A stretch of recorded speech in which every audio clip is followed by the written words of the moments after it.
ఖరీఫ్ కాలం వస్తోంది. అక్కడక్కడ అడపాదడపా కురిసిన వర్షాలకు రైతులు దుక్కులు చేసుకుంటున్నారు. ఇప్పటికే వేయబోయే పంటలకు సంబంధించిన విత్తనాలు సేకరించుకొని పెట్టుకుంటున్నారు. అయితే కొనుగోలు చేసిన విత్తనం మంచిదేనా, వేసిన తర్వాత గింజ మొలక సక్రమంగా వస్తుందా వంటి అనుమానాలు రైతుల్లో రావటం సహజం. అందుకు తగినట్లుగానే చాలా చోట్ల నకిలీ విత్తనాలతో రైతులు మోసపోవడం చూస్తూనే ఉన్నాం. ఈ నేపథ్యంలో రైతులు విత్తనాల నాణ్యత ఏ విధంగా తెలుసుకోవచ్చో తెలియజేస్తున్నారు రాజేంద్రనగర్లో విత్తన పరిశోధన కేంద్ర శాస్త్రవేత్తలు.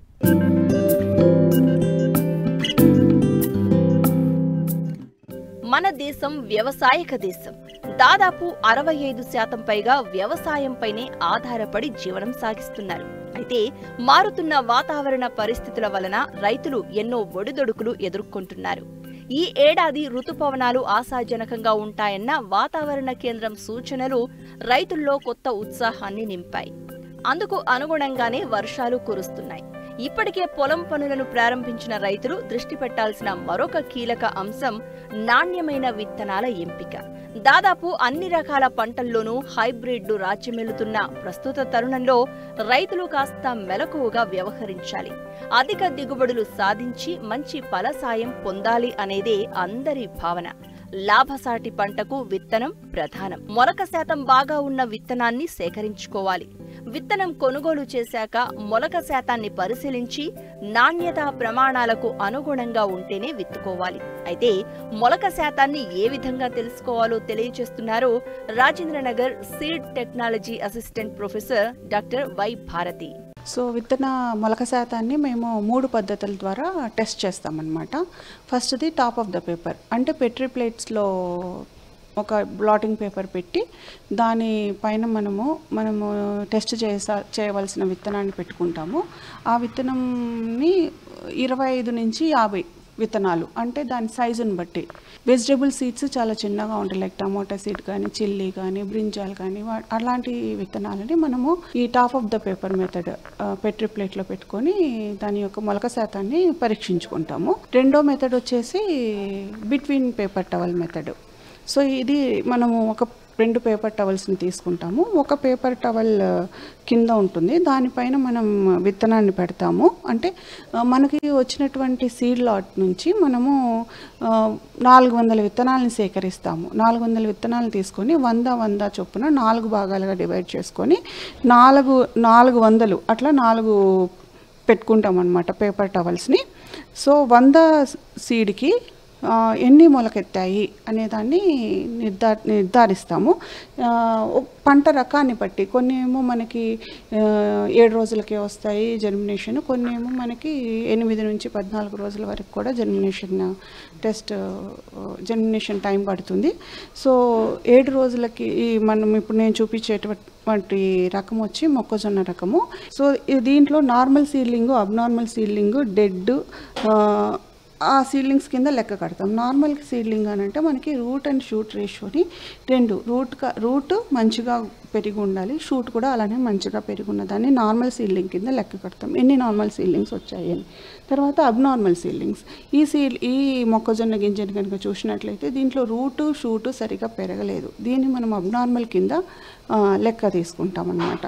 అలా తీసుకొని ఎన్ని జర్మినేషన్ వచ్చాయి, 100లో 90 వస్తే 90% జర్మినేషను, 95 వచ్చాయంటే 95% జర్మినేషన్ కింద కట్టి మనము దాని యొక్క జర్మినేషన్ మొలక శాతాన్ని లెక్క కడతాం. సో ఇక్కడ దీంతోపాటు వివిధ రకాలు ఉన్నాయి అన్నమాట. అంటే జర్మినేషన్ మేము టెస్ట్ చేసేవి సోయా చిక్కుడు విత్తనము. సో వివిధ రకాలని పంట రకాలని మేము ఇక్కడ టెస్ట్ చేస్తాం. అంటే వెజిటబుల్ సీడ్ కానీ, లేకపోతే ఫీల్డ్ క్రాప్స్ కానీ అన్నీ. సో దీంట్లో ముఖ్యంగా సోయా చిక్కుడు, మొక్కజొన్న, ఇక్కడ మీకు చూపిస్తున్నటువంటివి టొమాటో, అండ్ దెన్ ఇవి small millets like pearl millet అంటే కనుక సజ్జలు, కొర్రలు, అరికలు, రాగులు, వీటన్నిటిని కూడా మేము టెస్ట్ చేస్తున్నాము.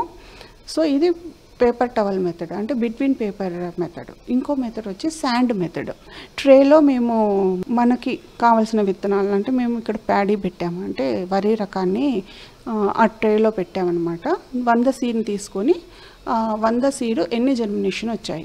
సో రైతులు మోస్ట్లీ వాళ్ళు కొన్న విత్తనానికి మొలక శాతం నా విత్తనంలో ఉందా లేదా అని తెలుసుకోవాలి అని అనుకుంటే వారి ఇంటి దగ్గరనే వాళ్ళు కొన్న విత్తనాన్ని వాళ్ళు పరీక్ష చేసుకోవచ్చు అనమాట. ఎలా అంటే ఇంట్లో తొట్టులు కానీ పూల కుండీల తొట్టులు ఇసుక తొట్టులు కానీ ఉన్నాయనుకోండి, అలా శాండ్ మెథడ్ని అంటే కొంచెం ఇసుకని మరి రాళ్ళు అవన్నీ లేకుండా కొంచెం జల్లించుకొని ఆ తొట్టిలో నింపుకొని వాళ్ళు కొన్న విత్తనం నుంచి మధ్యలో నుంచి అంటే పైన విత్తనంని కాకుండా బాగా కలిపేసి మధ్యలో నుంచి విత్తనాన్ని సేకరించి ఒక 100 విత్తనాలని ఆ తొట్టిలో కనుక నాటుకున్నారు అని అంటే ఆ నాటుకున్న విత్తనంలో నుంచి మళ్ళీ ఒక 3 నుంచి 7 రోజుల వరకు వాళ్ళు రోజు చూసుకుంటూ ఉండాలి ఎన్ని వచ్చాయి మొలక, 100లో ఎన్ని మొలక వచ్చాయి. సో అది అతని యొక్క మొలక శాతం. అంటే అతను కొన్న విత్తనం పైన ఉన్న లేబుల్ అంటే ఫర్ ఎగ్జాంపుల్ 95% అతనికి మొలక శాతం ఉందని ఆ లేబుల్ పైన ఉండొచ్చు.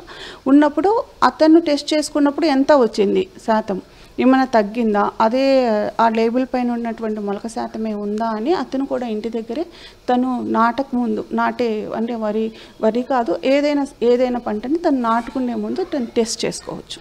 సో ఈ పేపర్ టవల్స్ని వీటికి దీనికి కావాల్సినటువంటి టెంపరేచరు, రిలేటివ్ హ్యూమిడిటీ అంటాము అంటే తేమ శాతము, తర్వాత దాని లైట్, ఈ 3 ఉండాలి. సో వీటిని మేము వాకిన్ జెర్మినేటర్ అనేది మా ల్యాబొరేటరీలో ఉంది. సో ఈ వాకిన్ జెర్మినేటర్లో పెట్టి దాన్ని 7 రోజుల తర్వాత లేకపోతే 14 రోజుల తర్వాత మేము టెస్ట్ చేస్తాం. ఇది మొలక వచ్చింది కదా, దీని నుంచి మేము ఒక రిపోర్ట్ ఇస్తామండి. అంటే ఈ విత్తనానికి ఇంత మొలక శాతం ఉందని రిపోర్ట్. ఆ రిపోర్ట్ ద్వారా వాళ్ళు అమ్ముకునేటప్పుడు దాని లేబుల్లో వాళ్ళు రాసుకుంటారు. అంటే విత్తన మొలక శాతం అనే జర్మినేషన్ పర్సెంటేజ్ అనేది లేబుల్లో మనం మెన్షన్ చేస్తాము. ఆ లేబుల్కి ఈ రిపోర్ట్ నుంచి వచ్చిన వాల్యూస్ వాళ్ళు యాడ్ చేసుకుంటారు. వాళ్ళు సర్వీస్ శాంపిల్స్ కింద మాకు పంపుతారు. అంటే ఒక టెస్ట్ ఇప్పుడు ఫర్ ఎగ్జాంపుల్ జర్మినేషన్ టెస్ట్ చేయాలనుకో మేము ఛార్జ్ చేస్తాం 200 రూపీస్. అదే మాయిశ్చర్ టెస్ట్ చేయాలనుకోండి 100 రూపీస్ అలా ఛార్జ్ చేస్తాం. ఆయా ప్రాంతాలకు అనుగుణంగా నీటి లభ్యతను బట్టి పంటలను ఎంచుకోవాలి. తర్వాత సాగు చేయబోయే పంటలో ఏ రకాలు అందుబాటులో ఉన్నాయో తెలుసుకోవాలి. విత్తనాలను ప్రభుత్వ సంస్థలు, గుర్తింపు పొందిన డీలర్ల వద్ద మాత్రమే కొనుగోలు చేయాలి. విత్తన సంచులపై ఉన్న సమాచారాన్ని పూర్తిగా చదివి వాటి యొక్క జన్యు, భౌతిక స్వచ్ఛత వివరాలు తెలుసుకొని మాత్రమే కొనుగోలు చేయాలి. సో మే 24వ తేదీ మన వ్యవసాయ విశ్వవిద్యాలయం పరిధిలో ఉన్నటువంటి అన్ని పరిశోధనా స్థానాల్లో కూడా విత్తనాల అమ్మకం అనేది పెట్టడం జరిగింది. అక్కడి నుంచి రైతులు చాలా మటుకు వారికి కావాల్సిన విత్తనాలని సేకరించుకొని తీసుకొని వెళ్ళడం కూడా జరిగింది. సో తీసుకెళ్ళిన విత్తనాలని పంట విత్తుకునేంత వరకు వాళ్ళు సరైన ప్లేస్లో అంటే విత్తనాలకి తేమ తగలకుండా వారి ఇండ్లలో ఏదైనా చిన్న పలకలు లాంటివి చెక్కతో చేసిన పలకలు కానీ ఉన్నటువంటి 1 ఇంచు 2 ఇంచులు హైట్లో ఆ పలకను అమర్చుకొని దానిపైన వాళ్ళు విత్తనాలను పెట్టుకున్నట్లయితే నేల నుంచి కానీ లేకపోతే గోడలకి దగ్గరగా ఆనించడం ద్వారా వాటి నుంచి వచ్చే తేమని ఆ విత్తనాలకి తగలకుండా మంచిగా విత్తనాలని వాళ్ళు కాపాడుకోవచ్చు. ఇంకొకటి కొంచెం కూల్ ప్లేస్లో అంటే ఎండ ఎక్కువగా లేని ప్లేసెస్లో వాళ్ళు విత్తనాలని పెట్టుకోవాలి. వాళ్ళు సేకరించినటువంటి విత్తనం యొక్క నాణ్యత ఎలా ఉంది అని వాళ్ళ స్థాయిలోనే వాళ్ళు తెలుసుకోవాలి అని అనుకున్నారంటే ఇంట్లో తొట్టులు కానీ కుండీలు కానీ లేకపోతే చిన్న ట్రేలు కానీ ఉంటే వాటిలో ఇసుకని నింపుకొని దాంట్లో కొంచెం రాళ్ళు ఏమన్నా ఉంటే ఏరేసి ఆ ఇసుకలో వాళ్ళు విత్తనాలని వాళ్ళు కొన్నటువంటి విత్తనం నుంచి మధ్యలో నుంచి కొన్ని విత్తనాలను సేకరించి 100 నుంచి 400 విత్తనాల వరకు ఒకవేళ 4 తొట్లు ఉంటే ఒక్కొక్క తొట్టిలో 100 విత్తనాలను పెట్టుకొని నాటి వాటి యొక్క మొలక శాతం ఎలా ఉంది అనేసి వాళ్ళు గమనించుకోవచ్చు.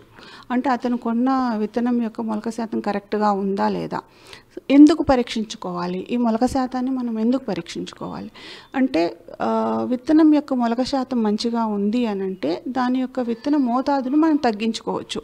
ఫర్ ఎగ్జాంపుల్ మనం కొన్న విత్తనంలో 95% మొలక శాతం ఉంది అని అంటే విత్తన మోతాదు రిక్వైర్డ్ విత్తన మోతాదు ఎంతైతే చెప్తామో అంత వేసేసుకోవచ్చు. ఒకవేళ దాంట్లో సరిగా లేదు అన్న సమయంలో మనం కొంచెం ఎక్కువ విత్తనాన్ని నాటాల్సి ఉంటుంది. అంటే 75% ఉందనుకోండి మనం విత్తనం కొన్న దాంట్లో విత్తన మొలక శాతం మనకు కొంచెం ఎక్కువ విత్తనం పడుతుంది.